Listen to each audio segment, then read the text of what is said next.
Hey, everybody. Welcome to the Book Leads Impactful Books for Life and Leadership. I'm your series host and leadership performance coach, John Jaramillo.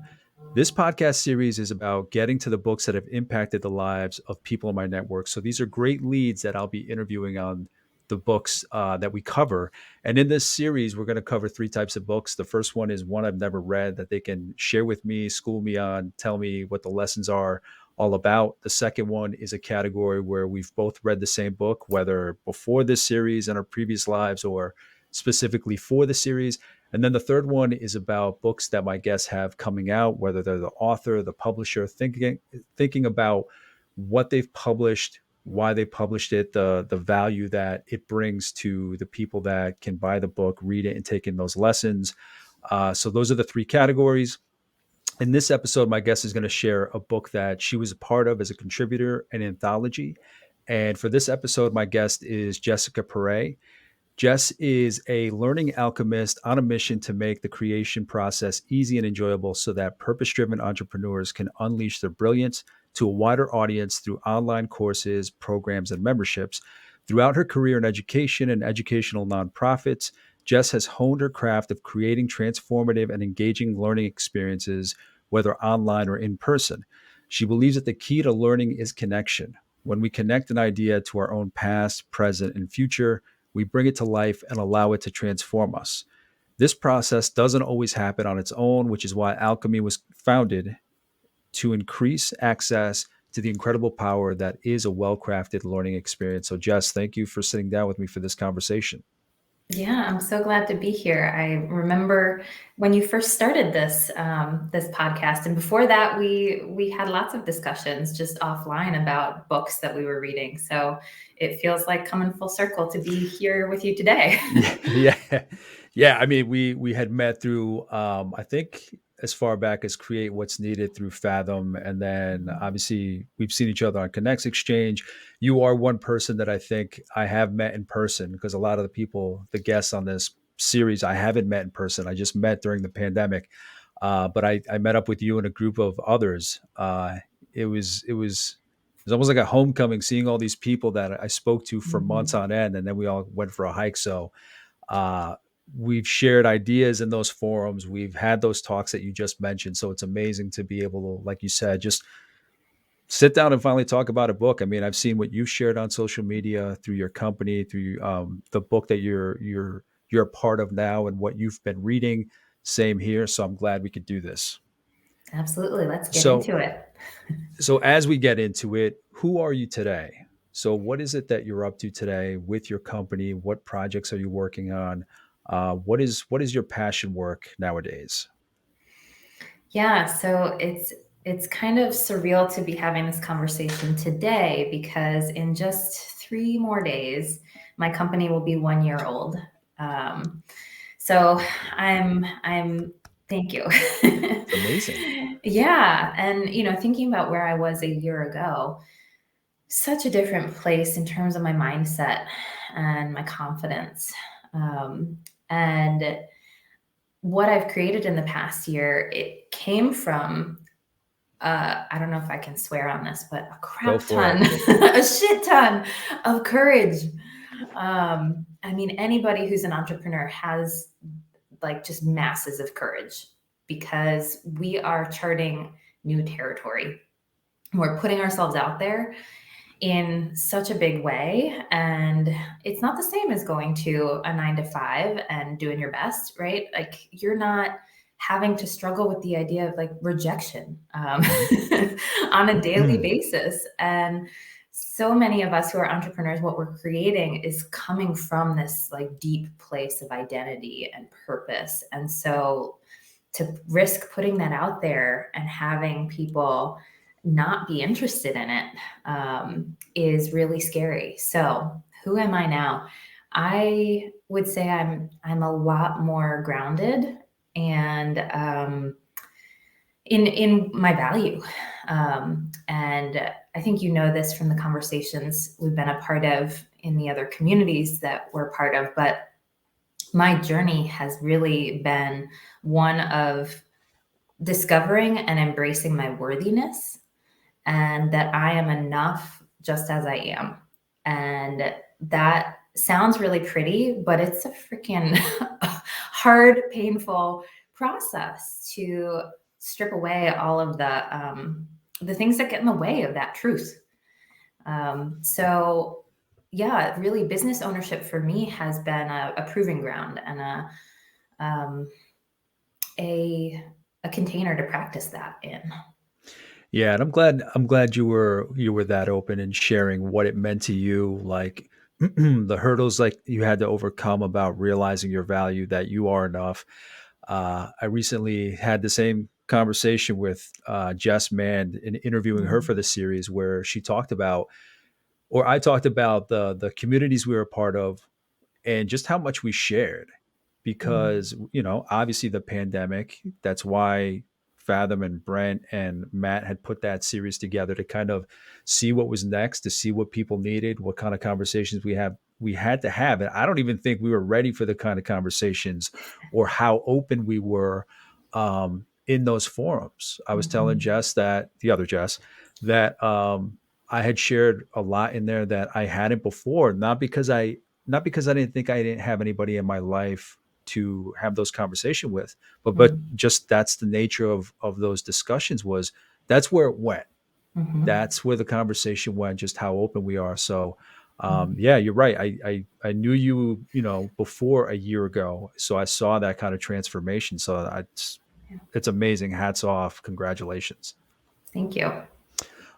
So in terms of alchemy Mm, solutions, yeah. learning solutions, what is it that led you there then? Mm, I ask everybody this question: what is it from your past that led you down the path to where you are today? Was it family? Was it education? Was it certain experiences? What is it that led you to what you're doing and finding that passion and fulfillment in what you're doing today? yeah. It kind of feels like it was inevitable. It's funny in hindsight, it feels that way.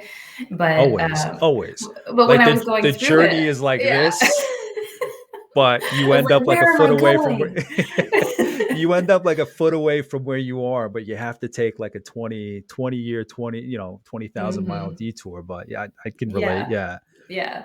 So, I came up through education, through higher education, and that was my passion.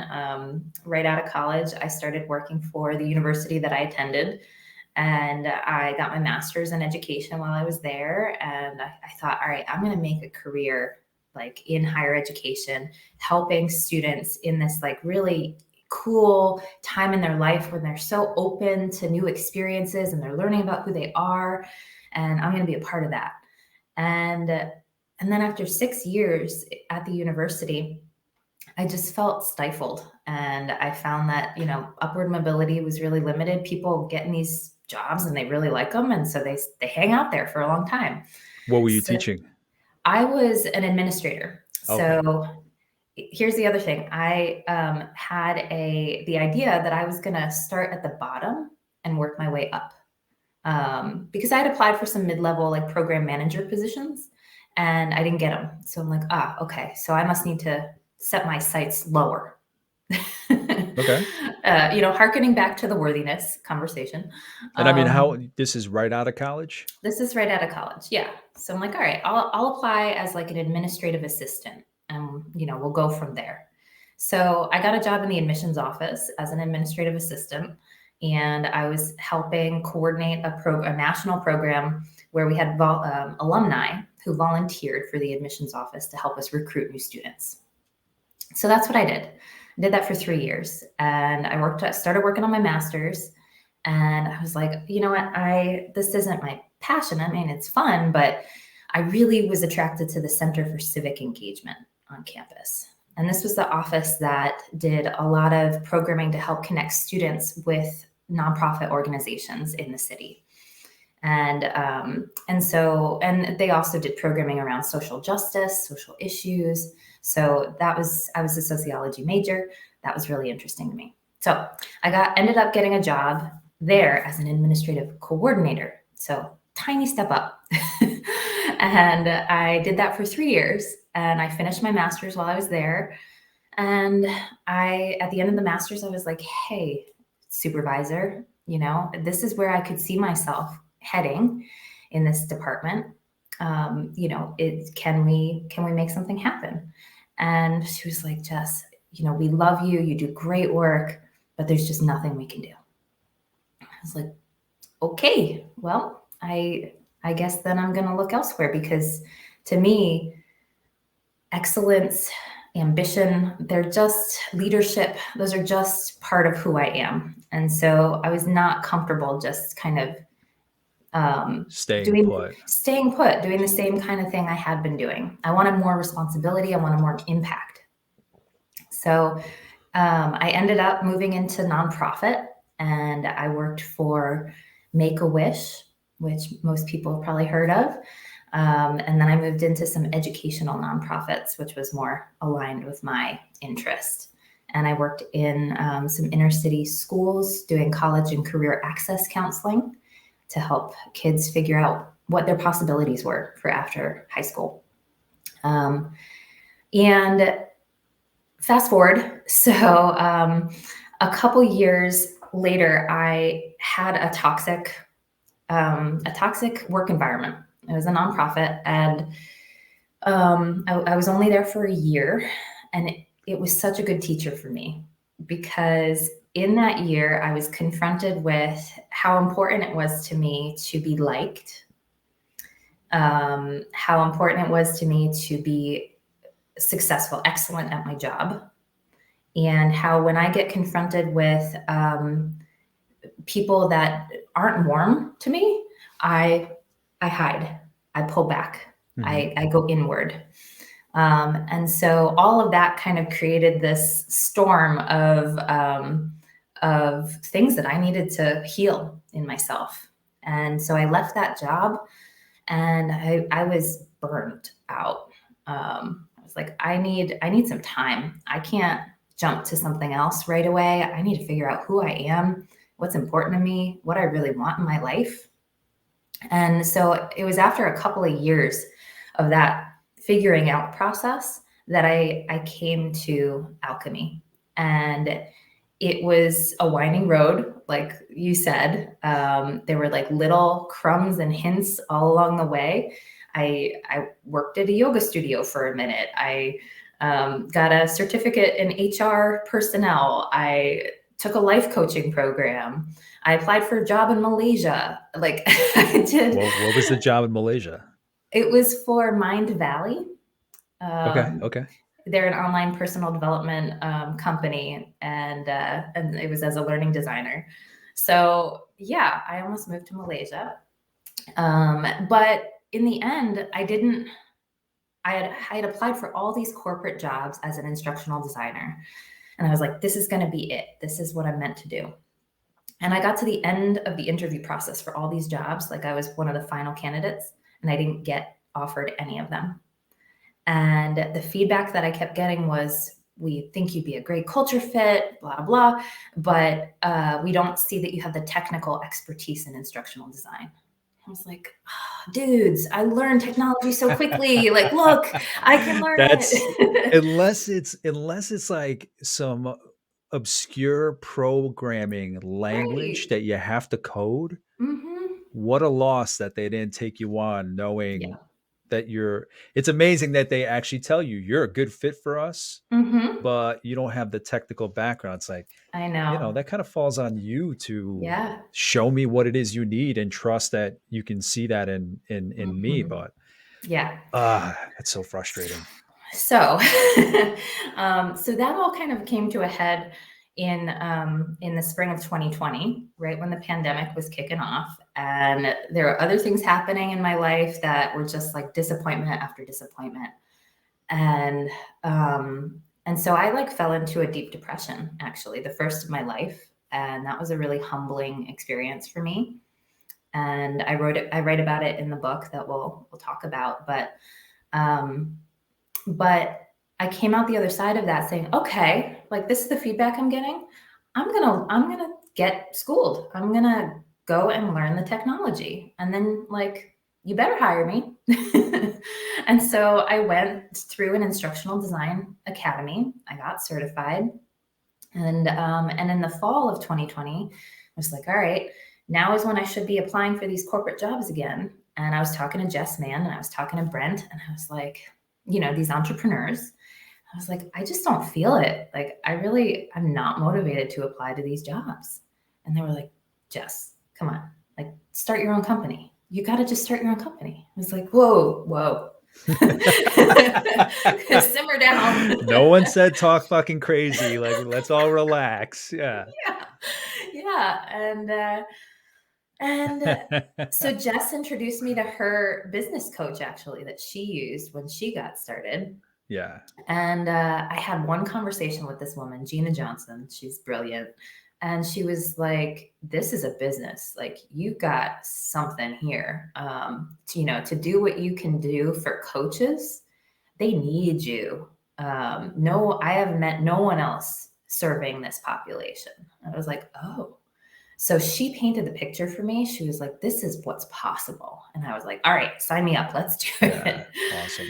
Yeah. So that was a year ago. Since then, I've built a team. I've got a team of 5. They're subcontractors, but still. And so they've helped me be able to offer so much more value to clients. And, I've worked with 25 different clients over the year, helping them create online courses and memberships, as well as some who wanted, facilitator guides for in-person trainings, that kind of thing. But really my core business is creating hybrid online learning experiences. So it combines the static kind of course videos with, group coaching or live Q&A sessions and accountability through a learning community. And so that really speaks to my past in experiential education through the Center for Civic Engagement, and grounding what we're learning in experience. So, I mean, if you go even before college, what was it that led you in? Because your major in college was what again? Sociology and French, double major. So, with the sociology piece, Mm. um, what is it that led you down that interest? What Mm. was it from when you even? And I mean, this is I typically dive deep just to kind of get a sense for when somebody had that planted seed. I mean, some of us figure it out very early, and Mm-hmm. some of us is kind of like, for both of us, it's been like a journey. But Yeah. what was it that led you down that path of sociology? Mm. So, when I was a kid, when I was like 5 years old, my parents would tell this story of how, like, we went to the Red Lobster. And I think that was probably the last time I'd been to the Red Lobster. But, and I would just get up from the table and wander about to the other tables and introduce myself and ask how people's meals were. Like, Stranger danger, what? yeah, no, I had no idea. That was the parenting fail. Thanks, mom and dad. And so I was just always really curious about other people, and I also was the one in my family that was, the idealist. Like, oh, there's Jess wanting to save the world again. Like, there's Jess crying about some kind of injustice that's happening halfway across the world. And so, it was kind of the butt of the jokes in the family. But when I got to college and I took Intro to Sociology or Sociology 101, whatever it was, it felt like this, I don't know, this awakening, like the curtains were being peeled back, and I was like, oh, this is how it all works. This is like what's behind everything. It felt like I was getting some little like guidebook for some secrets that other people weren't aware of for how the world worked.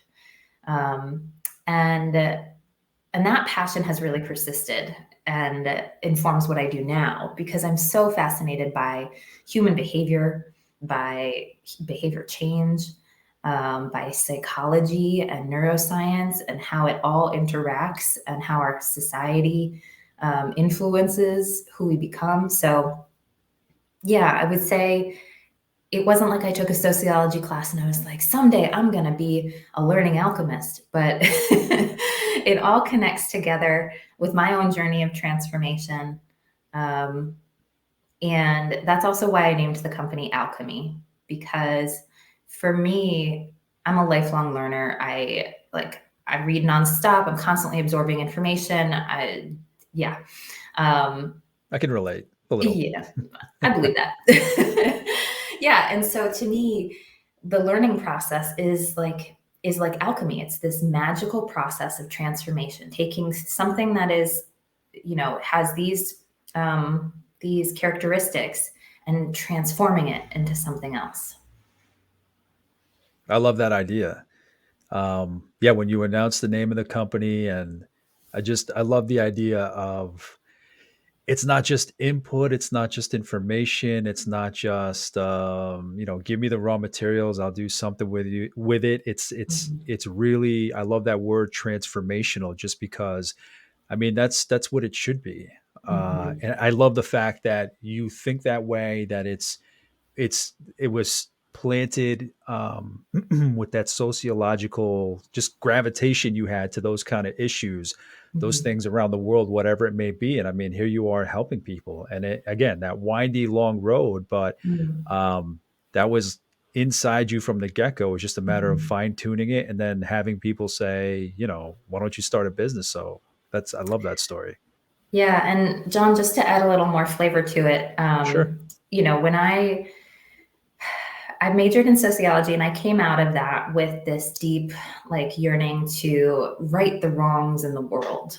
And, a little bit of white savior complex. And so I pursued working in the Center for Civic Engagement and engaging in conversations about difference and oppression. And I volunteered with this organization for LGBTQ youth and another youth serving organization for diversity education. So I really immersed myself in that work, and it fulfilled me in a lot of ways and helped me grow.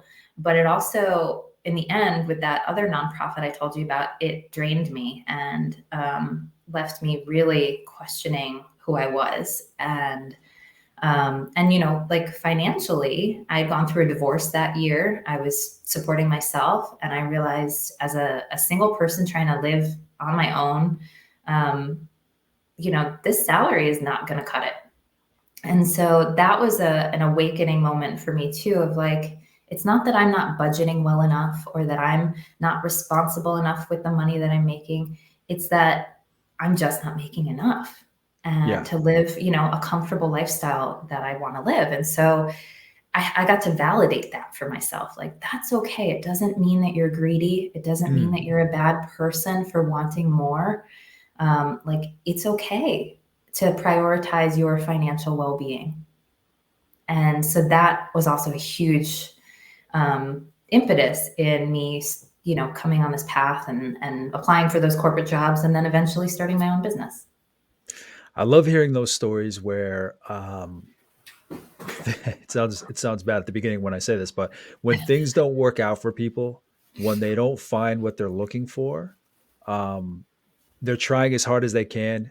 It's out of their control, and they're just trying and trying and trying, especially trying to say, "I have these skills. Can I get a promotion?" It's not in the Mm-hmm. cards. I have these skills. What do you have for me? Oh, here's a toxic environment. Mm-hmm. Okay, I have these skills that I want to apply to anybody that will hire me that I'm interested in working for. Oh, you're still missing the technical aspect. It's like, all Mm-hmm. right. And then they take that and they're like, okay, if it's not in the if I'm not finding it in the cards for anybody else, working for Mm-hmm. anybody else, or providing it to anybody else in those environments, I'll just start it from scratch. And it is obviously a scary process, a hard process. But you have your support system.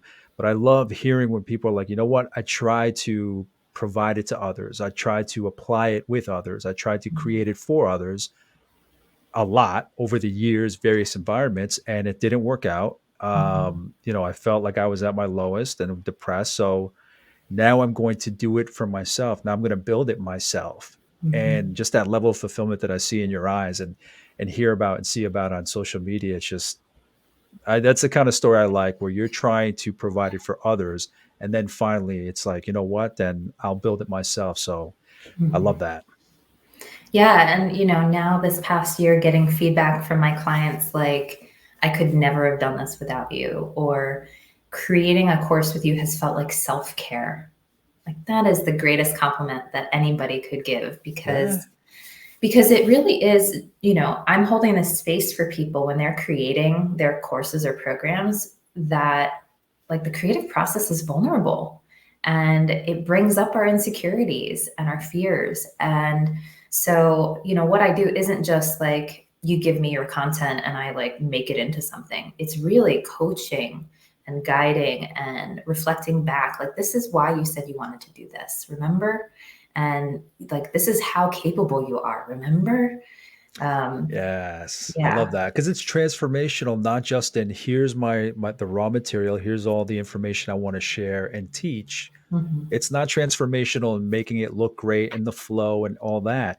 But if you can help transform the person and see it in a new light and remind them of why they're doing it, it's not Hmm. just transactional. It's not just here, we sign this contract, you pay me, I provide this service. Hmm. It's not just the material, but it's changing them. So Hmm. that's an that's a bonus to me. That's a bonus. I mean, you go into it obviously for, self-sustaining, making money, making profit, revenue, etc. But that to me is an extra bonus when somebody can say, I couldn't have done it without you, or you see that there's like a different approach that they have to their work now because they Hmm. found somebody that maybe believes in their story, believes in their material, Hmm. and that just pays dividends. Yeah. Yeah, so I see the transformation being like, in three parts, right? So there's transformation that we're creating for the learner who's consuming the course at the end of Hmm. the day. There's transformation for the course creator through the process of, getting their thoughts really well organized, and then feeling more grounded and confident in their process and what they have to offer because of that. And just, the emotional aspect of, seeing themselves follow through on something, because a lot of the people I work with, they've started lots of projects and haven't gotten to the finish line, and so their self-trust is kind of taking a hit. So there's all that transformation that happens for the course creator, and then there's transformation for me. So it's win-win-win. Yeah, I mean, and I can imagine you thought when you were starting, oh, I'll work to be successful. When I get to that point, this is probably what it'll look like. You probably had some kind of idea. Did you anticipate that you would get that? You'd feel that additional impact from seeing that transformation, from people sharing that gratitude? Did you anticipate that Mhm. that may be a form of success for you, and just seeing how your work has changed their business and or their life? No, no, I didn't. Yeah, there was a moment over the summer where I had launched a new product. It was a strategy package. So now I start all my clients with this package, and it's a 2 hour interview, and I'm just asking lots of questions. Hmm. And so I did my first one, and the person that I was doing it with, she had a moment halfway through where she just broke down, and she like, I could see the transformation happening in real time with her. She had this emotional reaction to seeing, oh, this thing that's been calling me, pulling me to create, it's possible. It's actually possible, and I have resources that can help me do it. And it just like this weight just lifted off of her. And I was like, whoa, that was so cool.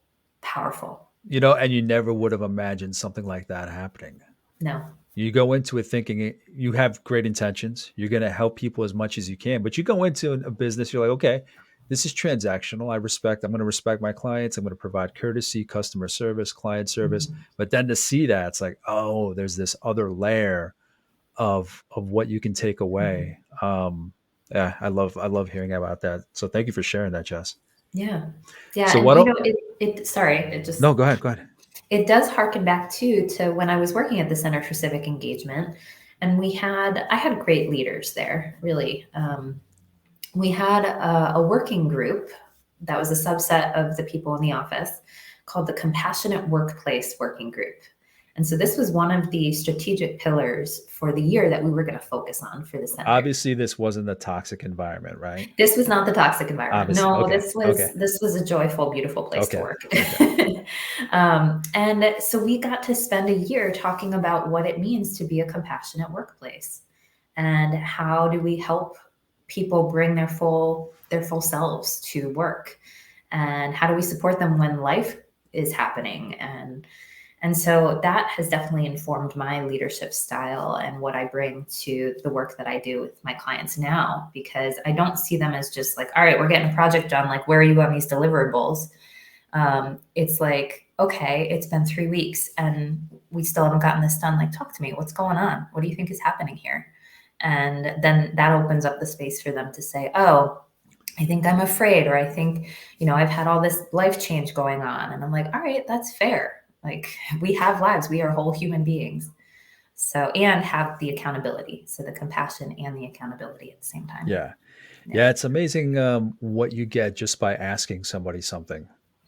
Mm-hmm. Not just a run of the mill, hey, how you doing? How's your day going? Like, but kind of reading into maybe what their response is, checking in with each other.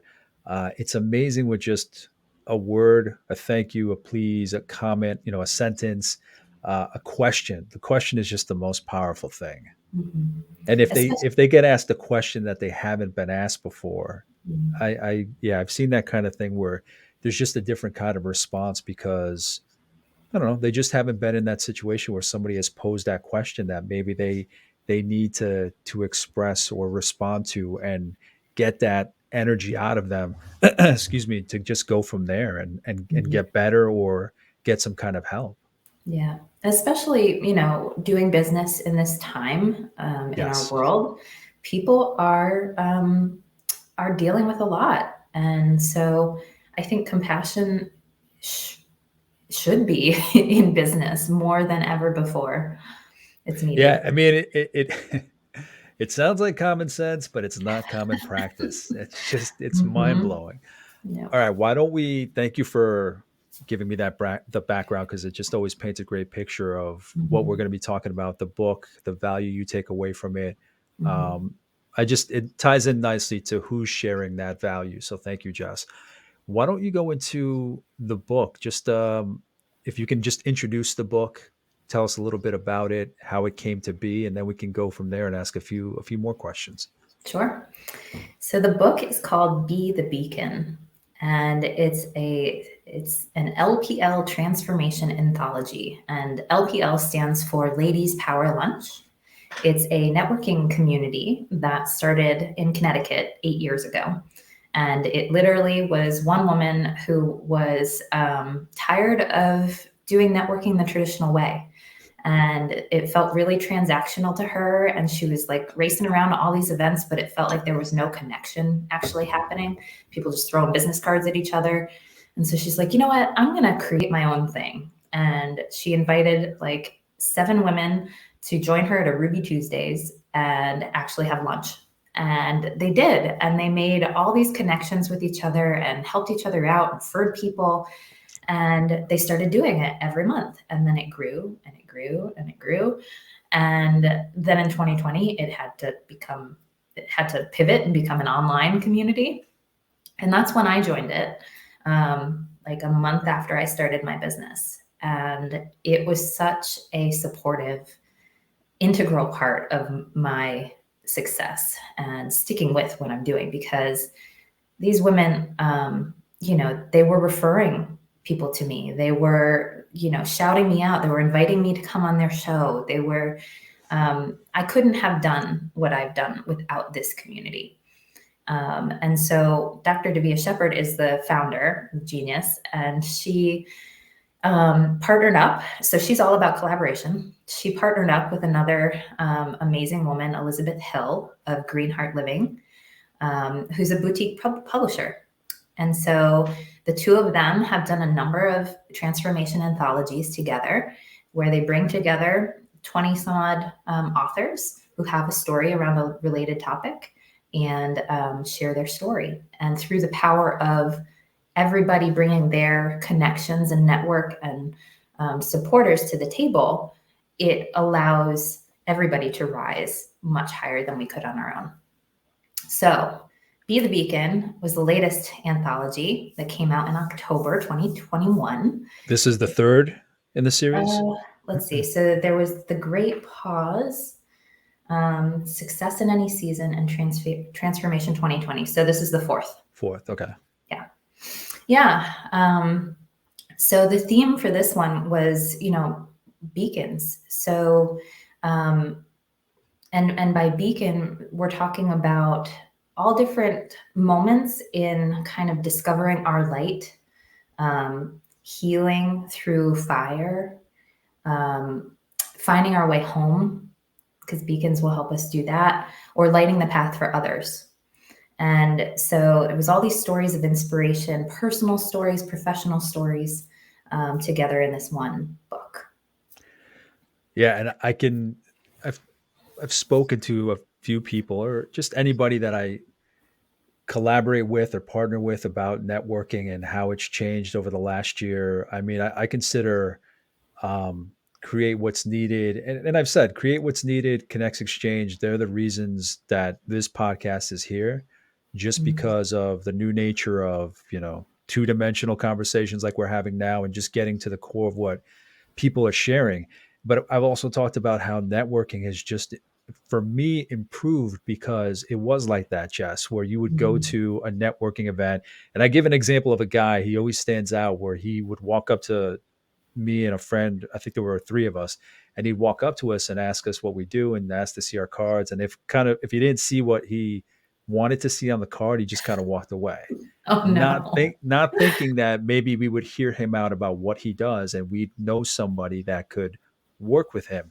But Mm.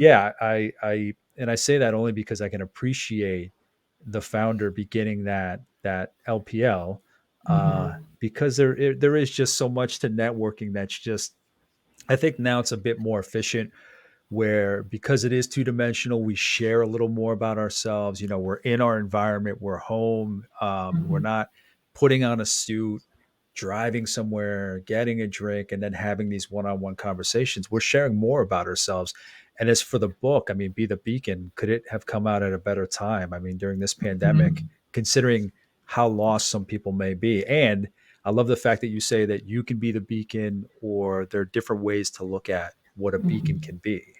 Right. Yeah. So the book is structured in four different sections. There's the spark section. So that's when you're Mhm. like just starting to discover that you might actually be a beacon for other people. There's the flame section, where maybe you're realizing that you're like your healing, your healing process can also inspire other people. There's the hearth section. So that's where it's like really beaconing people home. So the truths about ourselves. And then being the beacon, like being the lighthouse, lighting the path for other people. So those are folks who are maybe further into their careers or their development, where they are able to just fully embrace themselves as a beacon. So it's pretty cool. Now, I love that there's the different groups, the different Mhm. categories. Now, can you share where you fall in which section, and not the exact story, but more or less what it is you share in that section? Yeah, so my story falls in the flame section, which is the healing through fire. And my chapter is called Trial by Fire. And in the chapter, it's where I share my story of what happened in 2020, that I alluded to, and my depression, and how I came out of that and then started my business out of that. So kind of like a phoenix rising from the ashes story, and some really practical ahas that helped me and still help me um, navigate the challenges that come with being an entrepreneur. Yeah. Yeah. And I'd also love to share the story of how I got involved in the book. Yeah, And please, please. yeah, so so I was invited to participate in the book maybe 6 or 8 months ago. And so that was just a couple months into my business. And I was like, what? I'm not a beacon. Like I'm figuring this shit out every day. Like Nobody should be inspired by me right now. And so I said no. And then a couple months went by, and it was over the summer, and I was having a networking call with someone who's in the Ladies Power Lunch community. She's a lighthouse. She's like, further into her career. She's been a national speaker, really awesome woman. And so she asked me what I do. And the way I described it, it was right after that conversation I had with the client who cried on the strategy call. I was like, you know what? I feel like what I do is I carry a lantern and light the path for people to see how they can get from where they are now to where they want to be. And she's like, Jess, are you involved in the Be the Beacon book? And I was like, no, but I got invited, but I said no. She's like, did you just hear yourself? I was like, yeah, I did hear that. As you were saying it, you were probably like, oh shit. Oh shit. Yeah. And she's like, you got to be part of this book. There's still a couple spots open. Like, do it. It's like, all right. So I reached out to Elizabeth. I was like, hey, is it too late? She's like, can you write a chapter in 2 weeks? I was like, yeah. So, so here we are. Awesome. That's amazing. Yeah. So, okay. So now in talking about the lessons in the book, because just in talking to different authors, whether they're an author of an entire book or if they're sharing, that process is transformational, especially if you consider what the theme is of the book, how it might impact people, help people, what. And again, I think this is the kind of the same as what your anticipation was before you started your business, and then having that moment when your client was, that vulnerable and open. And Mm. so, what are your major takeaways from contributing to that book? Now, first, the process itself, like how did you feel after you were done writing? Like, how did it make you feel? What value did you gain from putting your story down in those pages? Mm. Yeah. So this is not the first book that I've written for, but it is the first book that I've been published in. Okay. So the first book that I wrote for, this is a funny story. This was 2 years ago. And so I was still very much in like the, what am I doing with my life? Who am I phase? And I had this aha. I was like, you know what? I want to be an author. I want to write a book. And it's like, I don't know what I want this book to be about, but I was on a road trip down to Richmond, Virginia, where I lived for many years. And I was like, let me just play with the idea. Like, if I were to be an author, if I were to write a book, what would it be about? And so I'm like driving and brainstorming, talking to myself. And I'm like, Self. yeah, let's write a book. So I get down to Richmond and I'm like telling everybody, all my friends that I'm reconnecting with, I'm like, so I want to write a book. I'm going to write a book. And resources just started like flying at me. They're like, oh, I know that this person that just wrote a book and she's got a publisher. Do you want me to connect you? And so then I like connected with her. We had a great conversation. Somebody else, I went out to lunch by myself at this local like grocery store. They have a great like prepared foods area. And so I get my lunch and I come in to sit down and I see my best friend sitting there. Like we had not coordinated this, but there she is. And she's with someone that I don't know. And she waves me over. And so I come over. She's like, Jess, sit with us. You got to meet Scott. Da, da, da. And so I sit down and we start talking. She's like, Jess, you got to tell Scott your story. So I tell him my story of leaving the toxic job and going abroad. And I'm like, and I want to write a book. And, I just say it to this stranger. And he's like, oh, well, I'm actually editing a book and your story sounds like it'd be a perfect fit. Do you want to write in my book? I was like, what, are you for real? Because like we just met and you've never read anything I've written. Don't mess with me, man. Don't Are mess you with sure? me. Like who's watching? Like, am I getting punked right now? Yeah. And so that was the first time that I sat down and I really like tried to put my story to paper. And that was the story of my battle to come to grips with my worthiness. and to embrace it. And so that was a really vulnerable story to write. And it dealt with like childhood trauma and all kinds of good stuff. It was super powerful as a process. So I had that experience to go off of when I started to write the chapter for this book. And I had already overcome like the writer's block in like I knew how to sit down and look at the blank page and and move through the scaries of like what the heck am I going to write and just like let it flow. And so that's what I did with this chapter, Trial by Fire. And I had the general idea of what I wanted to talk about.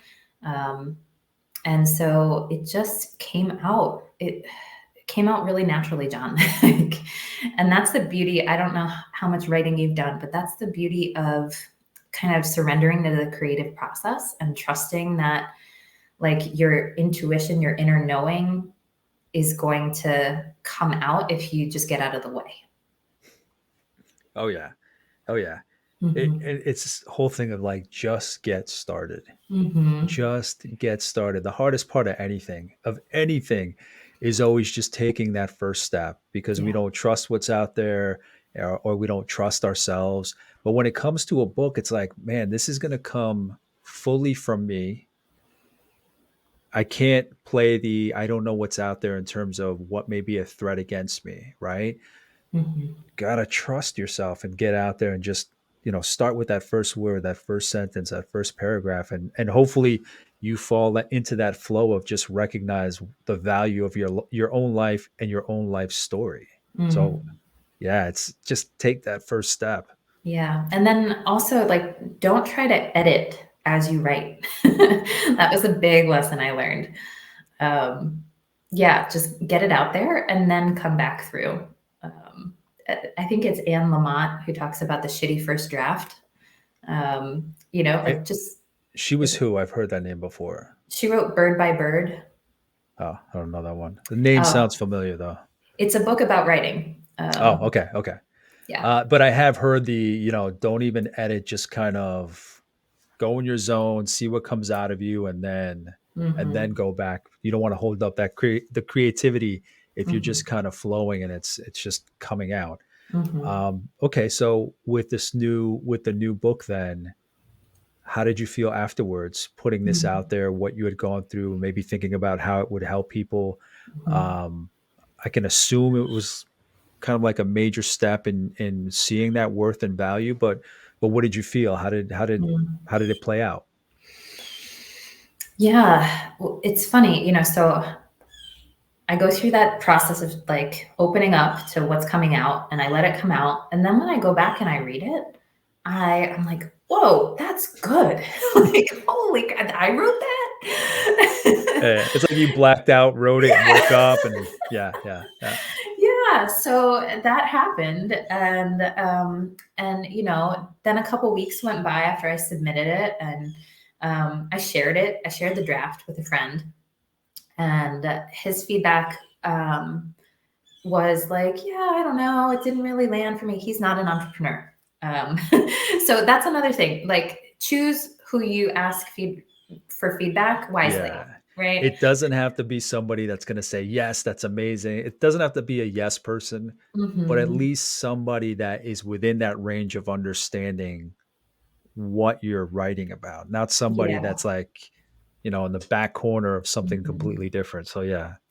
Yeah, and so then I sent it in to the publisher, and she wrote back like, "Got it, looks great." And I was like, "Wait, is that all the feedback? Like, but what about all the edits? And like, don't I need to move things around and da da?"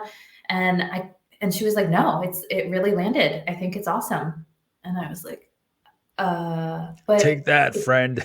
it can always be better, can't it? Come on." Yeah, there's Jess. There's Yeah, Jess coming out. yeah, Yeah, yeah. yeah. And also like can I just trust that it is excellent? Like that her word, she's not just trying to, blow smoke up my ass. She has a stake in the game for publishing Yes, quality work, right? absolutely. And so if she says that your first submission is meeting the bar, like then it's meeting the bar.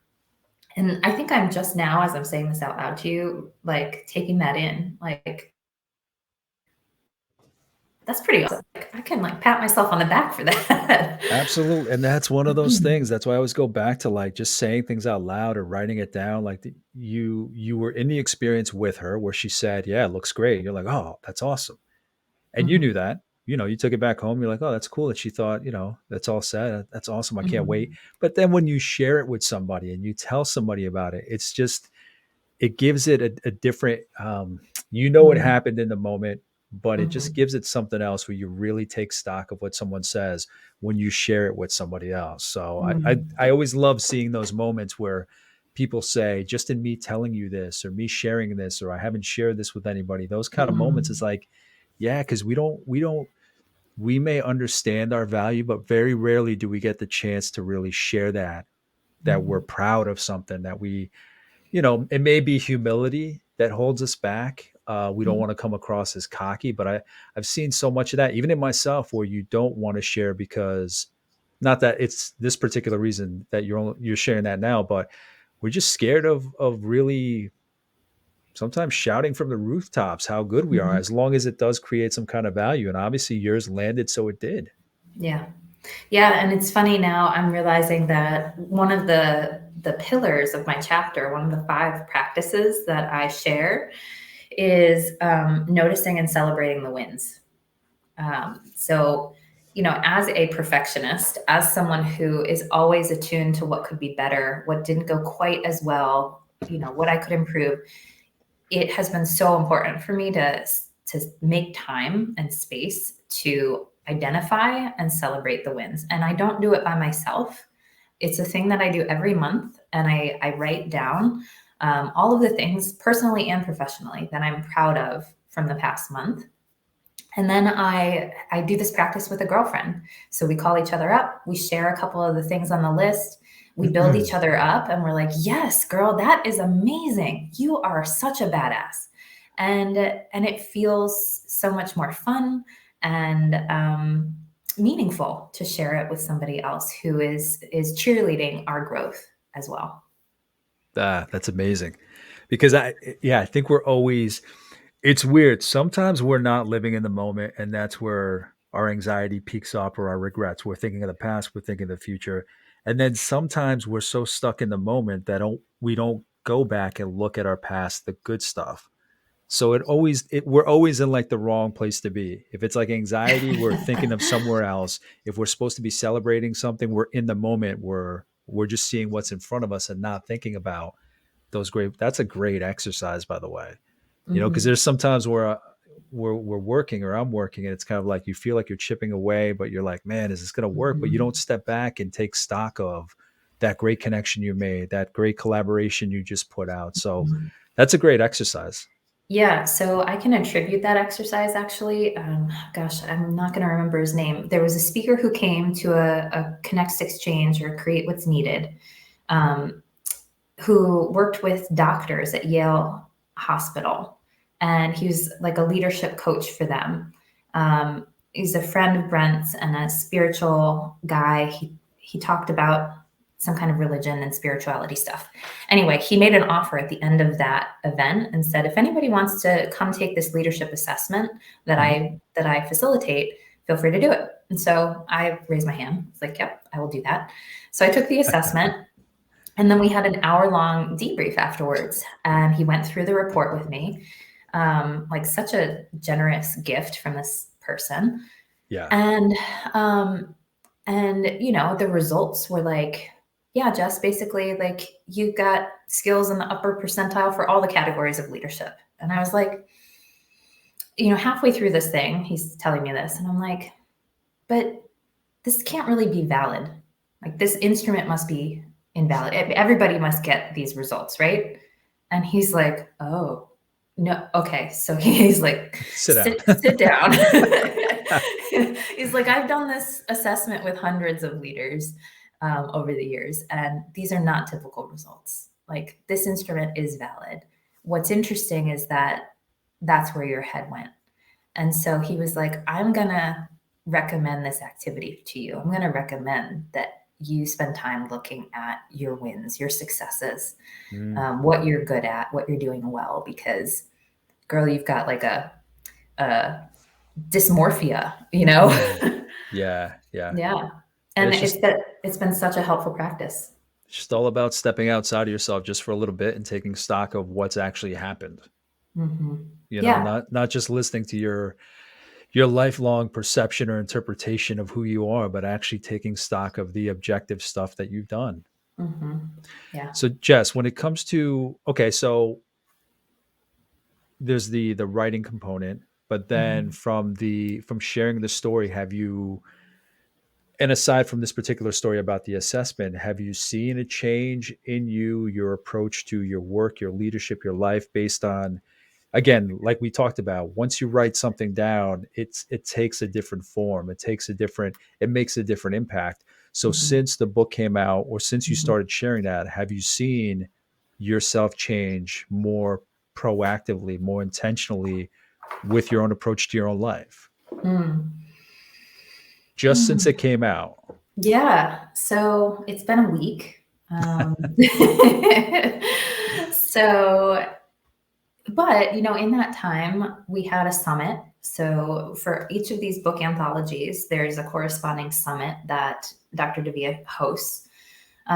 So we spent 2 days really diving into the lessons from the book. And as an author, I got to share and host a breakout session about my chapter. And I also got to facilitate the opening activity for the summit. And I would say that process itself, like writing what I was going to do and getting into the creative space of how to open the container, how to open the conference to get people in the right feeling space, Mhm. to get the most out of it. I felt like I knocked that out of the park, and I was like, okay, I'm embracing my beaconness. Beaconness. Beaconness. Yeah, and stepping up when Dr. Davia put it out to all the authors and said, like, how do you want to participate in this summit? Like, where do you feel comfortable stepping up into the light and using your voice? And I was like, as much as possible, like wherever I can be, put me in, coach. And um, and so yeah, that's not always how I would have approached it. Um, and I think in the past I've been a little more hesitant to use my voice, and like I don't want to come across too strong. I don't want to, take up too much space. There's that And humility. yeah, I yeah, mean, humility is it's a game of balance. You do have to be humble to the point where, yeah, you're not overtaking any kind of environment that you're in, but at the same time, not so much to the point where you're not sharing as much mm, of yourself as you're worth. yeah. And part of what has enabled that is my exploration of things like my astrological chart. Hmm. So with Amy McNamara from the communities that we're part of, and I'm a Leo, and she was like, people want to look to you to be inspired. And I was like, yeah, I get that. Like people do tell me that I inspire them and say these things to me, and it makes me feel really uncomfortable. um, Stop giving me Oh, compliments. yeah, I'm like, don't put me on that pedestal. Don't you know all this stuff? Yeah, And she's like, no, that's how they need to see you. That's what they want from you. Let them have it.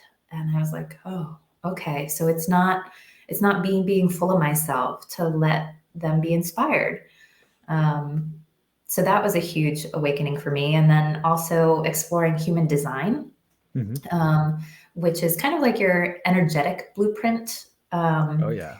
and so I found out in my human design that I have a defined throat center, which means that I resonate with people when I talk, and that I'm able to express ideas clearly.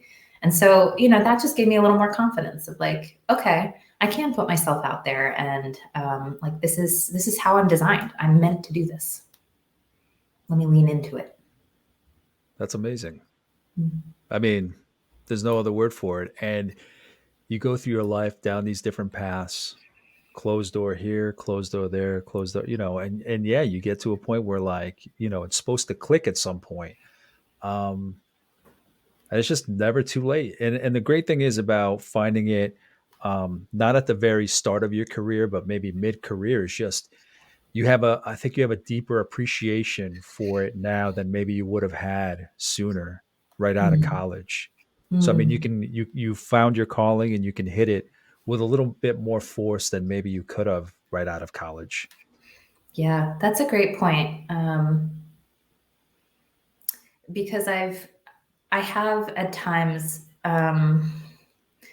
wished that my story was different than it is. Wished that I had had that easy path of, I went to college. I knew exactly right away what I was going to be excellent at and love for the rest of my life. That was also going to give me financial stability. And then I just like got hired right out the gate and just progressed up the chain.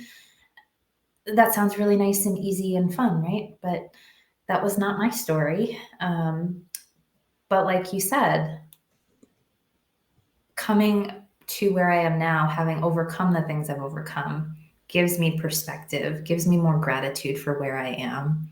And yeah, gives me a sense of power. Like I am a creator in my Yeah. life. I was waiting for a decade, like looking for people to give me what I wanted. And now I am creating what I want. It's powerful. Mm-hmm. Um, yeah, here's a book. I don't know if you can see it. I'm not going to pull it out because then this stack will fall on me. But here's a Late Bloomers is a book. Yeah. I don't know, maybe if you commented on it, Jess, when I posted a picture of it on social media, but in any case, it kind of speaks to that. Mm-hmm. I mean, it speaks to me as well, where you just kind of find your calling later in life. Um, and we're so obsessed with society where it's like you go to college, just like you said, you follow the script, you get the job, you get this, you get married, you have the kids, da da da da. And it doesn't, not everybody has the same script at the same time. So that's a Mm-hmm. book worth checking out, Late Bloomers. Nice. It kind of speaks to that entire thing. And I picked it up for that very reason, where it's kind of like I didn't know what I wanted to do. It seemed like everybody else knew what they wanted to do. So a lot of it did resonate with me, and it just kind of Mhm. provides great examples and reinforcement to that understanding that you now have, that Mm. everything happens for a reason. Yeah, I forget who it was. There's an author, famous author. I heard her talking on a podcast. Um, oh, it was the person that wrote, was it Eat, Pray, Love? Yeah. Yeah. And she talks about like being multi-passionate or multi-talented, Mhm. and this idea that like she was out there telling people just like Elizabeth Gilbert, Yes. um, just telling people just find your passion. And that was easy for her to say because she knew since she was like 5 years old that she wanted to be a writer. And but then she had someone come up to her after one of these talks and was like, but I don't know my passion. I don't have a Yeah. passion. Like, is there something wrong with me? Am I defective? And she realized that she was doing such a disservice because there are so many people out there like that person, like me, who didn't know Yeah. from the time they were a kid, and they have lots of talents and lots of interests, and then they get to adulthood and they're like, shit, am I good at anything? Like, I'm not an Yeah. expert in anything. Like, what's my value? Yeah. And And I just chuckle because Jess Mann had brought up that author and Eat, Pray, Love, ah, as it had to do with energy and going for what you want. mm, Because we were discussing this book, Frequency, mm, which has to do with energy. And she just talked about how, and it's different because she was saying you have to go for what you want to do, because if not, that idea from an energy standpoint is going to go to the next person. But mm, it's all about pulling that trigger. But I love that she had that self-realization, or somebody pointed it out to her actually, mhm, that not everybody has or understands or sees their passion from that get-go. mhm. Yeah. Yeah. And then, like, realizing for me, all of my diverse experience that might seem like I was job hopping or something like that, right, is actually so beneficial to the work that I do now because I can do the technical stuff, I can do the creative stuff, I can do the big picture visioning stuff, I can do the business stuff for myself. Like, I know. Yeah. I say that like when I get to speak in front of students and help them out, Mhm. or anybody. When I present myself in my bio, I just always say everything that I've done is a mishmash of everything. Mhm. Like a bachelor's in marketing, a master's in organizational psychology, an MBA, a certificate in mediation, currently doing one in systems thinking. But all that stuff, if you get creative enough, all of that stuff is applicable to everything Mhm. else. It's such Yeah. an arsenal. So, and that's the same for experiences. Mhm. So yeah, we have very similar paths.